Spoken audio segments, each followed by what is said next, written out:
Hey everybody, it's Party Lead here with another episode of Total Breakdown. Today's battle shows us an interesting High Elf approach from Samurai Warrior as he goes to battle against the Lizardmen led by Morionn.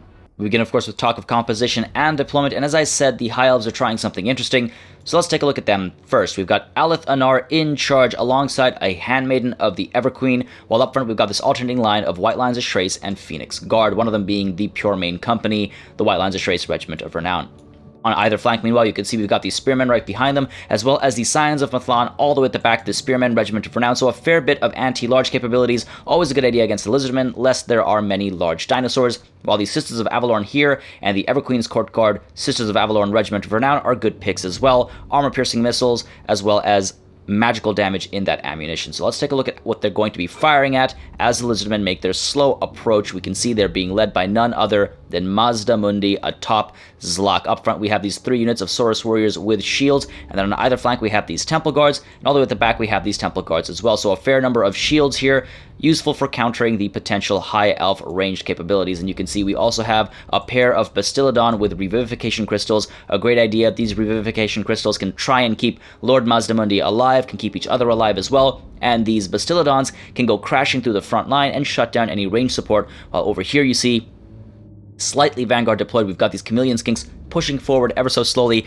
trying to get in from the flank, I think, to maybe distract some of these elves and pull them off to the side. But let's see how this all breaks down. Immediately you can see the High Elves are pushing forward, and they're actually spreading out a little bit just to make sure that the Lizardmen aren't able to engage multiple units with just one dinosaur, and again widening out a little bit as well to maybe hopefully, pin down some of these Temple Guards as they push in from their wider locations there. At the same time, you can see Aleth Anar here pushing forward, hoping to get some early shots, and of course he's got some great range capabilities between his regular range shots and of course the moon bow as well, so he's pushing forward hoping to get some early damage in. Initially I think planning on firing down some of these Saurus Warriors with shields, but also hoping to focus in on Lord Mazdamundi. So as you can see, he gets those first couple shots off and prepares his moon bow, and as he just lines up the shot, gets ready to open fire here, and that beautiful sound effect as it goes flying through the air and gets a nice square hit on Lord Mazdamundi, doing a fair bit of damage as well. And now again, focusing in on these Saurus Warriors with shields up front, and take a look at this. We've got that decoy active, creeping forward as the real Aleth Anar pulls back into safety and starts firing away at some of these Chameleon Skinks that are getting ever so close to that High Elf front line. And you can see we've got the Phoenix Guard pulling back, trying to make sure that the Phoenix Guard actually don't get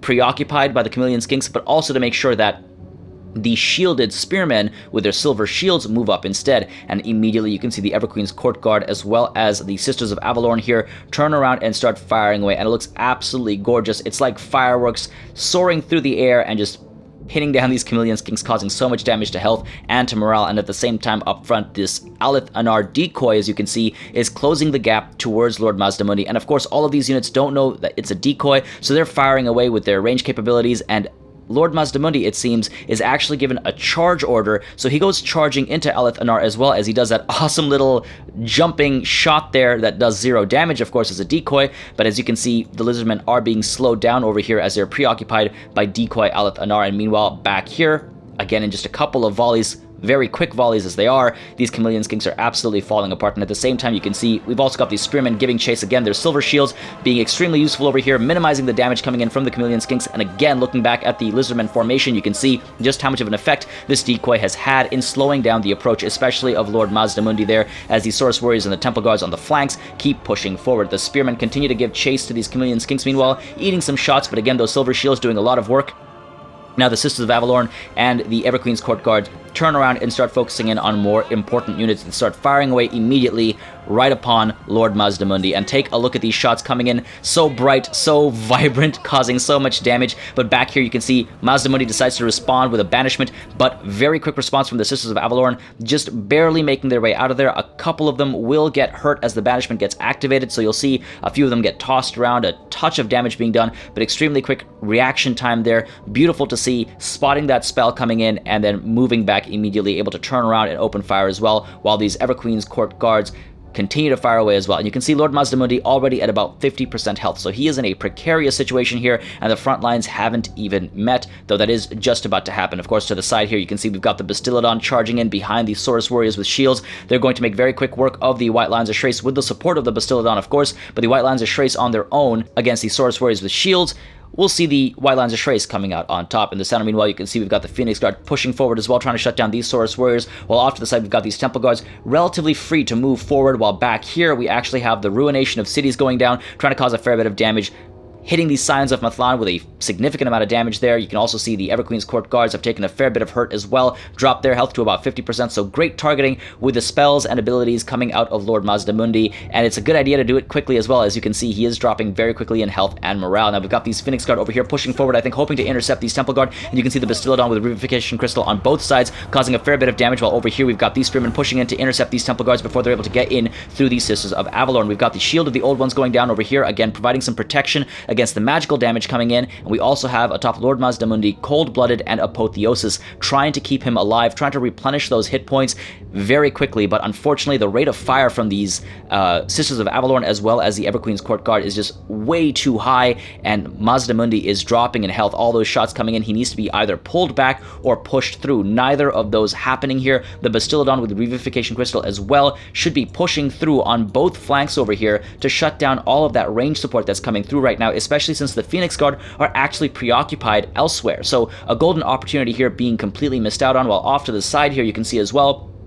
these Spearmen continue to give chase to these Chameleon Skinks. They're starting to take a fair bit of damage now at about 50% health, but again, those silver shields are being quite helpful here. The Chameleon Skinks are wasting their ammunition. These Chameleon Skinks as well, they're not doing anything. They're just sitting there looking pretty. They need to be pulled back either to eliminate these Spearmen or preferably pulled in here to provide some assistance back over here. And take a look at that. Mazdamundi now down to about 25% health approximately. The Revivification Crystal goes down on him, the first one at least, again trying to keep him alive desperately, but he's atop Zlak. Send him crashing right through. Take a little bit of a risk, because otherwise he's just going to die without providing any assistance, and that seems to be the case right now. And you can see now we've got the Scions of M'Thlan pushing up as well, able to provide some assistance. They see there's nothing coming in from the flanks or anything, so might as well push in right now. While to the left here you can see the Spearmen are managing to hold the ground, but they aren't really causing that much damage to the Temple Guards, as one can expect from the Spearmen versus Temple Guard sort of matchup here. You can see at the same time Lord Mazdamundi here made to rout, already giving up, and unfortunately Cold-Blooded keeping him slow, allowing these arrows to come through, still keeping him in range, and he's taking so much hurt,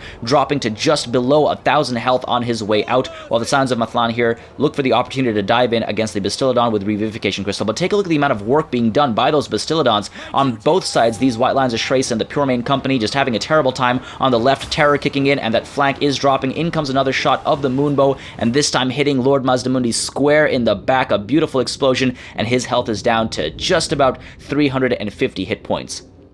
Mazdamundi has done next to nothing in this battle, apart from using a couple of abilities, getting maybe 4 kills, and providing some morale support in that first couple of minutes. He is now turning around, tucking tail, and leaving, and this is a terrible situation for the Lizardmen. But over here as well, you can see the Bastiladon with Revivification Crystal on that right flank made to rout, shatter, and actually drops, gets absolutely slaughtered, while this one on the left finally gets the message, finally pushes through, and decides to charge right into these Sisters of Avalorn. Of course, the Everqueen's Court Guard decide to turn around and open shots, and as this Bastiladon is eating those shots, it's using its missile resistance and diving right through these Sisters, tossing them back, throwing them around, finally being used as the Bastiladon should have been used significantly earlier. If it had its brother, or I guess sister, to support on the Everqueen's Court Guard as well, all of that range support would be immediately shut down, but unfortunately that is not the case. Meanwhile, over here you can see we've got the Chameleon Skinks finally returning into the fray and firing into the backs of these Phoenix Guard. Wonderfully done there. Reduce the capabilities of these Phoenix Guard, try to kill as many of them as possible, and win that right flank with the superior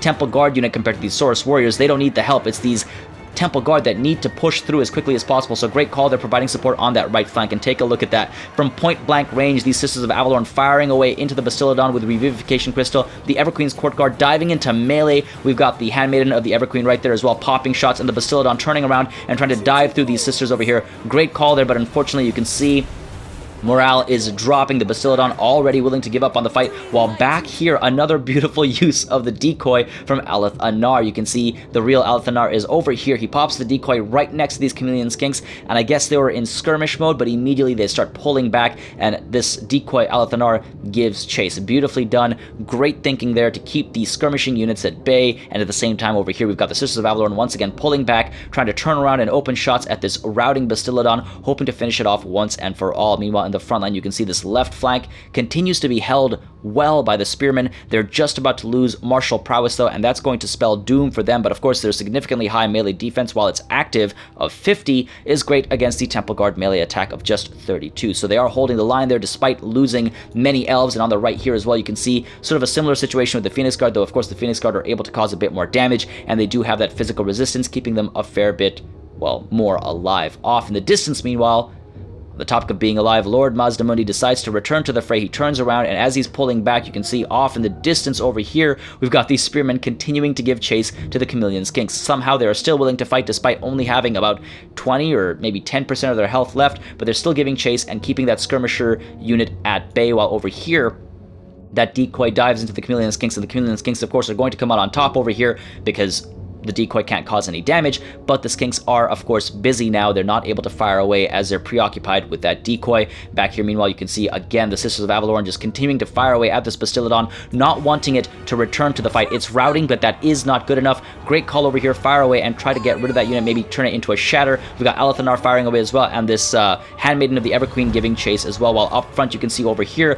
we have the use of the Curse of the Midnight Wind, reducing armor and melee attack. Great call over there. Mazdamundi finally, as I mentioned earlier, coming back into the fray, so providing that support wherever he can, while the Everqueen's Court Guard diving into melee to try and eliminate these Saurus Warriors, provide some assistance to the weakening White Lions of Shrace. Back here, the Bastillodon continues to eat shots on its way out, very close to dying off over here, very low on health, and back here again, the Chameleon Skinks still preoccupied thanks to the decoy Aleth Anar, while the real one is able to fire away at this now shattered Bastillodon, which is now, in fact, dead in just a handful of seconds. It is all over for that Bastillodon, and up front now we have the Handmaiden of the Everqueen diving into the central position as well, trying to hold on to the central engagement. It is a very important one, while over here, these Sisters of Avalorn are looking for an opportunity to get around back and fire into the backs of some of these units, or perhaps fire away at Lord Mazdamundi once more. Aleth Anar has focused down on Lord Mazdamundi. Of course, it's a good call. He's sort of an artillery piece as far as range is concerned, and he can cause a lot of damage, so he can actually single-handedly kill Lord Mazdamundi, or at least get him to rout once again, while these Chameleon Skinks once more are now free to fire into the backs of these Phoenix Guard, while you can see the Pure Main Company is giving chase to this routing unit of Saurus Warriors with shields. They'd be very wise to pull back and get a nice rear charge into these Temple Guards, get them to give up, perhaps drop their morale by enough to actually cause a rout over here as well, freeing the Phoenix Guard up so they can actually pull back and charge perhaps into these Chameleon Skinks. And you can take a look at this situation here. Wonderfully done, responding immediately as I called, turning around and trying to get a rear charge, trying to break these Temple Guards, while off in the distance, Lord Mazdamundi uses Apotheosis to try and stay alive just in time to replenish his hit points, but unfortunately also gets immediately shattered. So Lord Mazdamundi is on his way out off in the distance there, while over here the Pure Main Company gets that beautiful rear charge into the backs of these Temple Guards, dropping their morale rather significantly, while up front over here you can see we finally have the Temple Guards able to break through those spears and now giving chase to these Sisters of Avalorn. So the Sisters of Avalorn have to pull back. They're not going to survive very long if that push comes to shove, and there's a melee engagement over there, so they're pulling back as quickly as possible,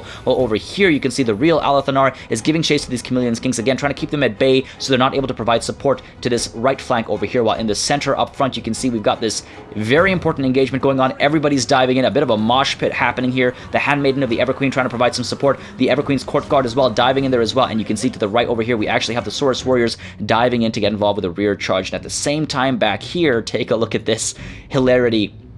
Must be a very confusing time for these poor unfortunate Chameleon Skinks. They see among them there's Aleth Anar over here, but they see off in the distance out of their other eyes another Aleth Anar coming right towards them for a beautiful rear charge. They're jumping in there, getting that shot in, and now double Aleth Anar action over here. The Chameleon Skinks are going to fall apart. Of course, only one of them is causing damage, but great call over there, just holding these guys at bay, making sure they're not able to get their shots into the real Aleth Anar, so they're not able to slow him down with their poisonous ammunition, allowing Aleth Anar to actually close the gap. And on the topic of closing gaps, you can see to the left over here, these Sisters of Avalorn continue to run away from the Temple Guards, maintaining that distance, ensuring that they don't start falling apart, while up front you can see we've got mass routes going on, a couple shatters as well, as these Saurus Warriors with shields ultimately give up on the fight. We've got the Pure Main Company able to and willing to dive in to the Temple Guard over here as well, while off in the distance you can see these spears once more able to return, as well as the Chameleon Skinks finally got away. Lord Mazdamundi unfortunately still leaving the field. Of course, he has been shattered, while back here you can see again this gap is just impossible to close. We've got a speed of 31 on the Temple Guards and a speed of 36 on the Sisters of Avalorn, so as long as they keep moving,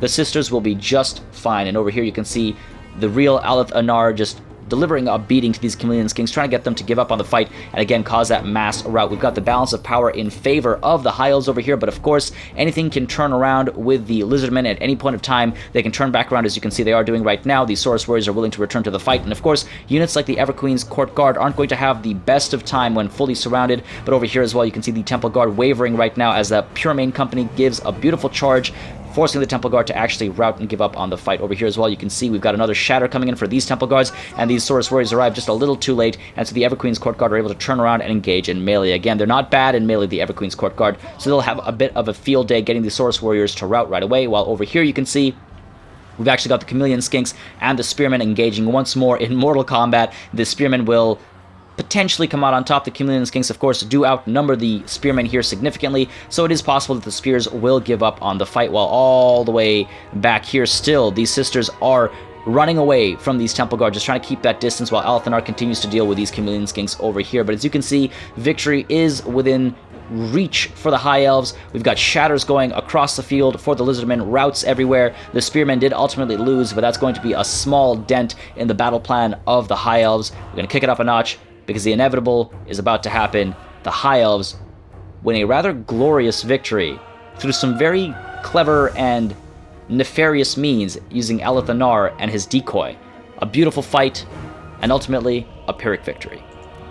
Now, a lot of fun being had with Alathanar's decoy ability here, using it to slow down the enemy advance and also to chase off skirmishers, doing both to great effect. What I love most is that it was done in plain sight, without any tree cover or a chance to hide. The Lizardmen did not play to their strengths early on either, because in the battle they allowed the Sisters of Avalorn to fire away and nearly kill Mazdamundi, who, despite being atop Zlak, didn't see any melee action. That's a waste of points, and certainly a waste of a unit. The same goes for the Bastiladon. One was shot down while engaged in the front line, and the other realized its potential to shut down the archers far too late, losing that hard-hitting power so easily, costing the Lizardmen the day, though they did put up a good fight. As always, make sure you subscribe to this channel for more Total War content and keep sending in those battle replays. I do think it's one of the best ways to learn, and it's always nice to highlight such amazing battles from the community. I'd also like to thank all of my patrons for supporting the channel every month. It makes a huge difference in keeping the channel alive and running smoothly. Thank you all very much for watching, and I'll see you on the battlefield.